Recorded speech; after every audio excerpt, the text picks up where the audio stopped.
This is BBC News. I'm Martine Croxall. The headlines at 2.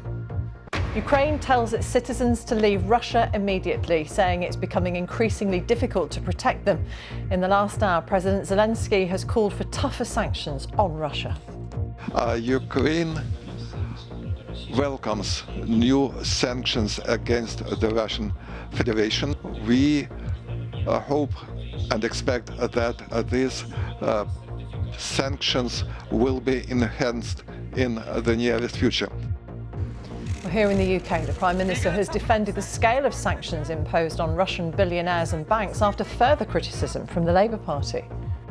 It is absolutely vital that after this first barrage, we work in lockstep with friends and allies around the world, and we squeeze him simultaneously. Meanwhile, a defiant President Putin says the security of his country is non-negotiable. Here, the grieving mothers fighting for the truth about why their babies died in one of the biggest maternity care scandals in NHS history.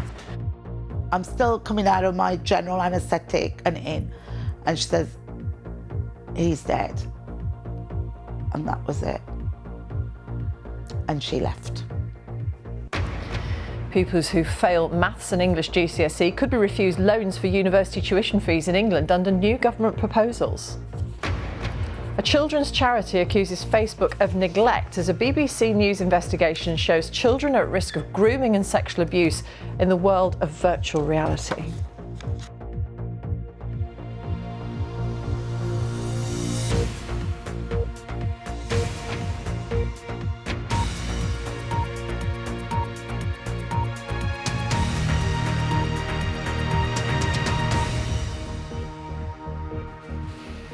Good afternoon, welcome to BBC News.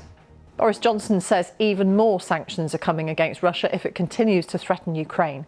But he's been criticised by the Labour leader Sir Keir Starmer for not going further because he said there'd already been an invasion. The Prime Minister also confirmed the UK will be providing more military support to Ukraine.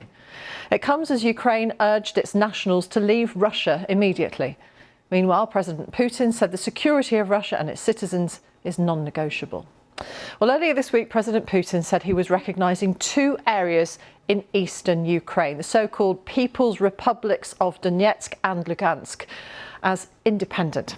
Well, they've been controlled by Russian-backed fighters since 2014. Mr. Putin said he was sending in troops as peacekeepers. The United States says that's an invasion. Our Moscow correspondent Caroline Davies is in the city of Rostov-on-Don, 100 kilometres from the border with Ukraine.